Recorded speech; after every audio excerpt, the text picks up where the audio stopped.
I still remember the exact moment I heard the sickening crunch of shattered glass.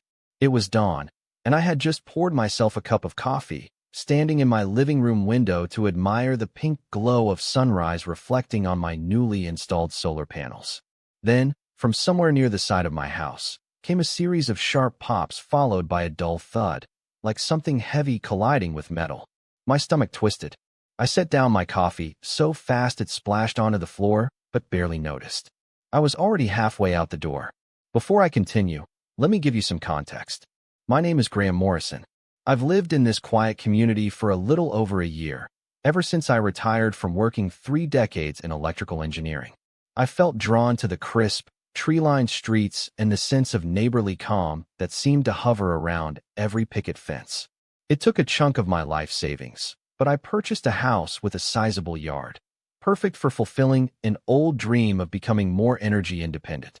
That dream came to life through an array of top-tier solar panels I had mounted just a week ago. Except that morning, the neighborly calm was about to be shattered, literally. I sprinted out the side door only to find 2 large panels cracked, the tempered glass spiderwebbed like a windshield after a rock crash. Pieces of black photovoltaic cells were strewn about the grass, glittering in the early sunlight.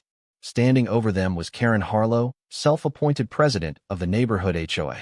She was holding what appeared to be a collapsible baton, the kind police use. "Karen," I shouted, horrified. "What on earth do you think you're doing?" She spun on her heel, flipping that baton closed with a swift snap. She was wearing sweatpants, an old t-shirt, and an expression so smug that I felt my throat tighten. Karen had short hair, frosted to a brassy blonde, and the corners of her thin lips were perpetually tugged down as though she'd never found a single thing to smile about in her life. "It's Miss Harlow," she corrected me, stepping forward with a sneer. "You can't have these hideous panels visible from the street. They violate the historical aesthetics clause in our bylaw." "They're not even facing the street," I seethed. "And last time I checked, we're not in a historic district." We'd had a spat 2 days earlier when she first noticed the solar installation. She'd marched up to my door, brandishing a thick binder of HOA guidelines. I calmly explained to her that my permit for the installation had been approved by the city, who told me in writing that the HOA had no right to override municipal rules on renewable energy. She left in a huff, threatening fines and consequences. But I never dreamed she'd take it to this level of destruction. Karen pursed her lips. "We've kept this neighborhood's traditional look for decades, and we're not about to let some new retiree bring down property values. Not on my watch." My stomach clenched. I'm not a small man, 6 feet tall and still relatively fit from years spent loading heavy electrical equipment. But the sight of that baton, combined with Karen's unwavering, laser-focused scowl, made me uneasy. I demanded, "Put that thing away and get off my property." To my surprise, she actually complied, tucking the baton into a small utility pouch. But her eyes stayed locked on mine, brimming with animosity. "You can't get rid of me. This is the HOA's jurisdiction, and I am the HOA. You'll remove these unsightly panels, or I'll remove them for you." Again, she paused, towing the shattered panel like she was stomping out a bug. "Oh, and trust me, you don't want to rack up fines. You'll regret it." I could feel my own anger climbing to a dangerous peak, but something told me to keep my cool. On top of it all, I realized how deeply Karen misunderstood who she was dealing with, because I wasn't just a random homeowner. I was the man who had quietly purchased the underlying power contracts that supplied this entire neighborhood, a strategic venture I made a few months earlier. Let me explain how that happened. During my career, I specialized in designing and managing electrical grids for municipalities and private developments. When I settled here, I discovered the entire neighborhood got its electricity from a small co-op that was running in the red. At a discount, I bought a controlling share. It was a niche investment, but I believed I could steer it toward profitability. Since I was new to the area, I kept this purchase quiet. No reason to flaunt it. Plus, folks often get skittish when they learn one neighbor effectively owns the local power distribution. Karen, of course, had no idea. And as she threatened me that morning, claiming the HOA would go after me, I had to bite my tongue to keep from blurting out my secret. But the damage she'd inflicted on my property was no minor thing. 2 solar panels lay destroyed, thousands of dollars of equipment, literally hammered to bits. The bitter taste of betrayal rose in my mouth. The fleeting sense of neighborly warmth I once harbored was gone. I knelt by the broken panels, my heart pounding. Karen turned away and stalked back toward the sidewalk, apparently unbothered. "We'll see how you handle the violation notice," she shot over her shoulder, leaving me with the awful aftermath. What she couldn't know was that I held far more power, literal electrical power, than she imagined. As I gently gathered the shards of my once pristine panels, a plan began to form. Karen could threaten me all she wanted, but in the end, she needed me more than I needed her.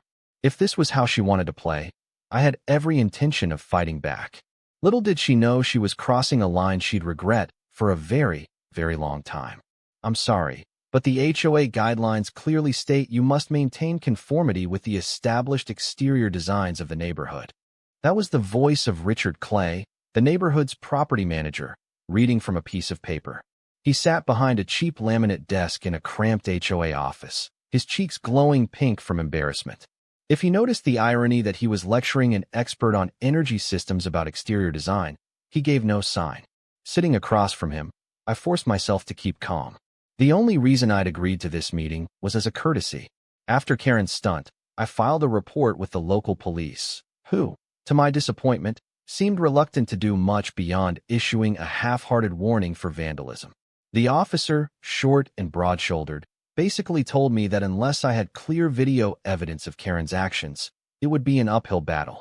So there I was, at the so-called mediation table, listening to Richard recite the same set of regulations Karen had waved in my face. Except now they wanted to bury me in fines, citing alterations without prior approval, installation of non-compliant structures, and visual disruption. I found the word disruption particularly galling.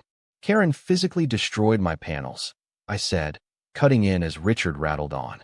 "Are you planning to address that at all?" He lowered the paper. "We're still investigating. But Miss Harlow insists she simply removed a portion that was violating HOA bylaws.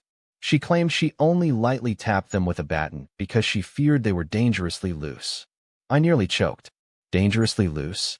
She was whacking away like she was trying to crack open a coconut. Richard blinked, sweat forming along his receding hairline. He was a middle manager through and through, more comfortable with spreadsheets than confrontation. "The HOA's formal stance is that you violated the approval process and mounted solar panels that are visible from the road." "They're in my backyard, Richard," I said evenly, resisting the urge to raise my voice. "Unless you stand on the sidewalk with a telescope, it's not visible, and the city approved them." He shrugged helplessly. "Our guidelines specifically say that any exterior change must be reviewed before installation." "I'm sorry, but the penalty for ignoring this is significant. We have the legal right to impose fines, or even place a lien on your property, if you don't comply." My jaw tightened.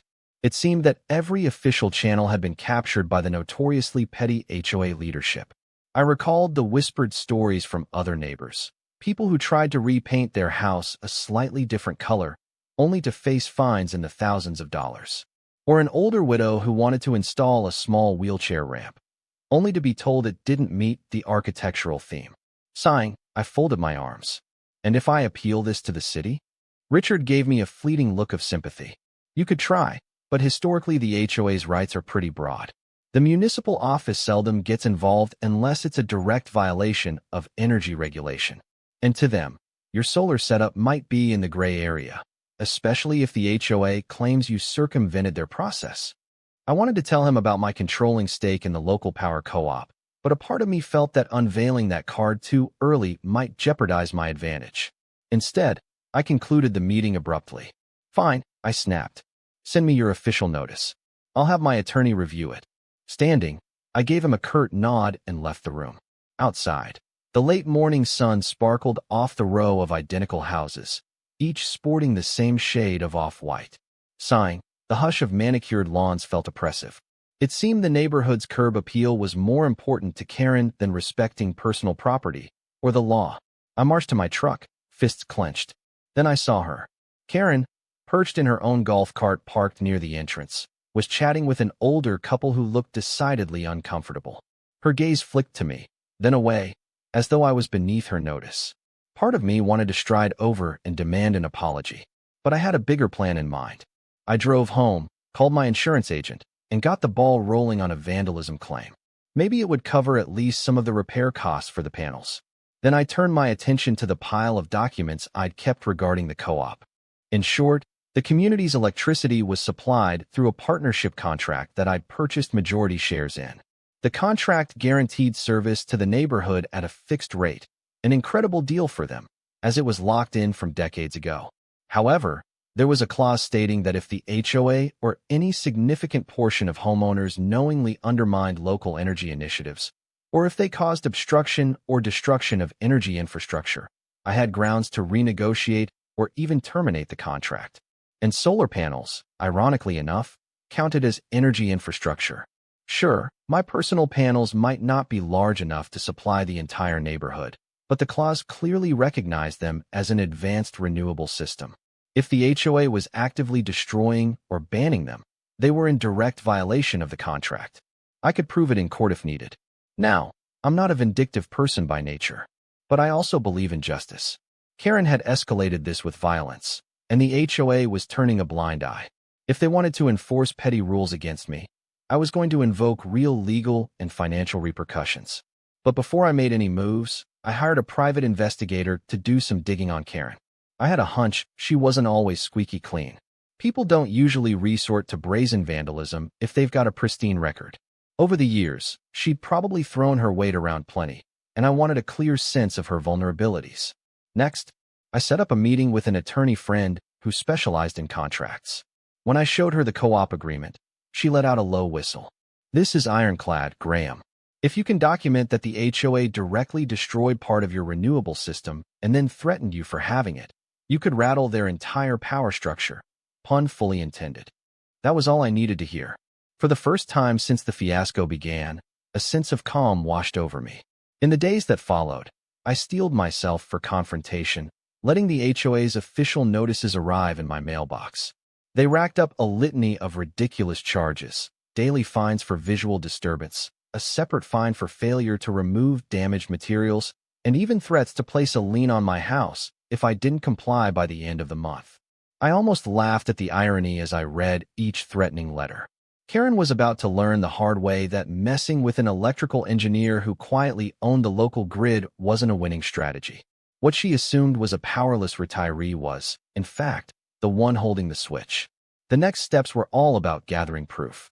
I installed discrete security cameras around my property, angled to catch any approach to the new replacement solar panels I'd ordered. Yes, I planned to reinstall them, and with significantly beefed-up mounting brackets. If Karen tried to break these, she'd need a blowtorch or a small wrecking ball, and I'd have everything on video. In the meantime, the private investigator came back with a fascinating find. Karen had once lived in an upscale neighborhood just 20 miles south of here. According to property records, she'd been forced out by a lawsuit after repeatedly harassing her neighbors and incurring thousands in fines herself. It appeared she had a pattern: become HOA president, or at least a senior board member, then micromanage everyone's lives until her authority was challenged. Then she turned nasty. Eventually, the community banded together to remove her, at which point she moved on. She was, in essence, a serial HOA tyrant. Armed with this knowledge, I felt more confident than ever about my plan. The moment my replacement panels were installed, I let the HOA know, through official channels, of course. I submitted a formal application for the solar array, making it clear that the city had already approved the design. Predictably, Karen rejected it immediately, citing the same worn-out bylaw about historical continuity. By the time her rejection letter landed in my mailbox, I was ready to deliver a shock of my own, a cease and desist notice, drafted by my attorney, informing the HOA that they were in direct violation of the local power co-op's contractual terms. It demanded that Karen, acting on behalf of the HOA, cease any actions to hinder or destroy my solar installation or face immediate legal and contractual consequences. I hand-delivered it to the HOA office. Richard Clay looked pale as a ghost when I dropped the envelope on his desk. "Graham, what is this? You're threatening to terminate the neighborhood's power supply." "I'm not threatening anything," I said calmly. "But the contract is clear. If the HOA continues to obstruct renewable energy infrastructure, the co-op can terminate its agreement. That means your locked-in power rates will be nullified, and the grid can charge market rates, potentially triple or quadruple what you pay now. Or worse, we can cut service altogether until a new contract is negotiated. Richard's eyes flickered with genuine panic. You can't do that, can you? I just nodded. I own the majority shares of the co-op, so I certainly can, if forced. I'd rather not. But Karen left me with no choice. He began flipping through the pages, his lips moving silently as he read the legal jargon. By the time he looked up, tiny beads of sweat glistened on his forehead. He muttered something about setting up an emergency meeting with the HOA board. That night, I slept the best I had in weeks, until about midnight, when a neighbor texted me. "Power's out. Everything okay?" I rolled out of bed, confused. My battery backup for the house was humming along just fine, so I hadn't noticed a citywide outage. A quick check online showed no reported utility issues. Then I glanced at my security monitors. There was a flicker of movement near my new panels. I bolted outside, expecting the worst, but found no visible damage. My cameras had caught a shadowy figure, but the image was too grainy to identify who it was. They seemed to fiddle with something near the wiring, then scurried away. Fortunately, I'd installed an anti-tampering box and a heavy lock, so they'd done little more than yank on a cable. As I stood there under the pale moonlight, I realized the irony. The neighborhood's lights were out, but my house was still running on stored solar power.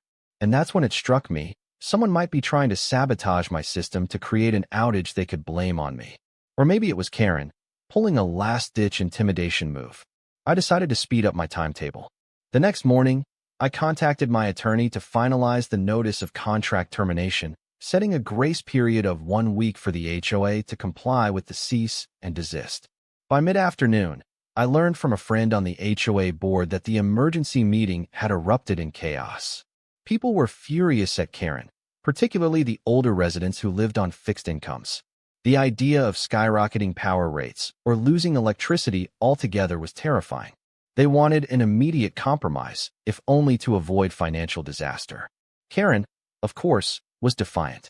She reportedly called me a bully and insisted I was bluffing. But with no evidence to back her claim, and with board members passing around copies of my co-op contract, her authority was slipping.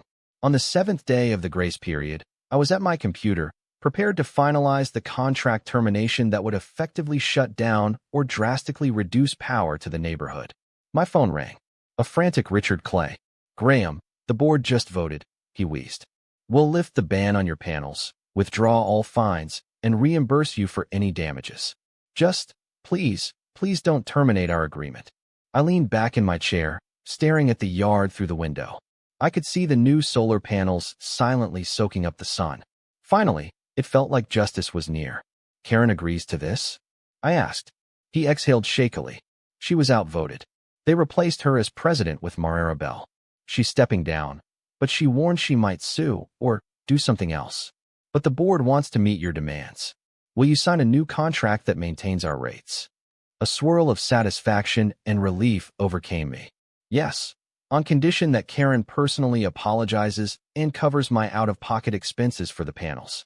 Also, the HOA board must adopt a revised bylaw allowing solar installations that meet city standards. No future homeowner should go through what I did." Silence. Then he muttered, "I'll bring that to them. But could you please hold off any drastic action until we sort it out?" I gave him a measured response. 48 hours. After that, lights out. He thanked me profusely and hung up. In the meantime, I let my attorney know that the HOA was finally backing down. That very evening, I received a letter via email, ostensibly from Karen, refusing to apologize and threatening to make sure you regret stepping into this neighborhood. Typical. I felt a twist of anger in my gut. She was doubling down, even in defeat, refusing to sign the new bylaw or cover my damages. How many times had she gotten her way by intimidating people? How many neighbors had cowered before her and paid fines they didn't deserve? I gazed at my phone, tapping my finger against the contract termination button that would signal the co-op to cut or severely restrict power. The board was willing to negotiate, but Karen was not. And if she remained an influential voice, even from behind the scenes, she might stall their final vote. A small voice inside me said, "If you do this, you'll become a monster in their eyes." But I brushed it aside. Sometimes, a show of real power is the only way to reign in someone who only respects force. I poured a cup of tea, watched the sun dip below the horizon, and waited for the next morning to see if cooler heads would prevail at the HOA. If not, I was prepared to flip the switch, figuratively and literally. Morning arrived with a crispness in the air, the kind that signals the end of a humid summer and the start of cooler days. I checked my email, half expecting to see a resolution from the HOA. Instead, there was nothing but the usual junk mail. No apology from Karen. No official updates on the bylaw revision. I called Richard Clay, but it went straight to voicemail. Anxiety began to creep in. So I made a decision. If they were going to hide their heads in the sand, I'd force their hand. I got in my truck and drove to the co-op's distribution station, a small, nondescript building on the edge of town where the main feed for the neighborhood was routed. I nodded to the security guard and showed my credentials as a majority shareholder. Technicians came and went, adjusting control panels and reading meters. I found a quiet corner office with a large console display that tracked usage across the area. My co-op manager, a grizzled fellow named Dale, greeted me with a crooked grin. "So," he said, tapping the screen that showed the neighborhood's load, "are we pulling the plug?" I hesitated. I could see the lines representing thousands of kilowatt hours used daily. Air conditioners, refrigerators, medical equipment, lights to keep families safe in the evenings. None of those folks had destroyed my panels. Most of them hadn't voted to keep solar out. They were just neighbors, many too timid or too busy to fight Karen. But maybe losing power would push them to stand up to the tyrant themselves. After all, if she was the reason they were losing electricity, they wouldn't stay quiet for long. I turned to Dale. "We'll do a partial restriction. We're not plunging anyone into darkness at once. We'll reduce the supply capacity so lights might flicker or air conditioners won't run at full tilt, enough to send a message. And do it in increments. Every hour, cut capacity by 10%. He nodded, entering commands. Understood. Then, with my heart pounding, I confirmed the directive.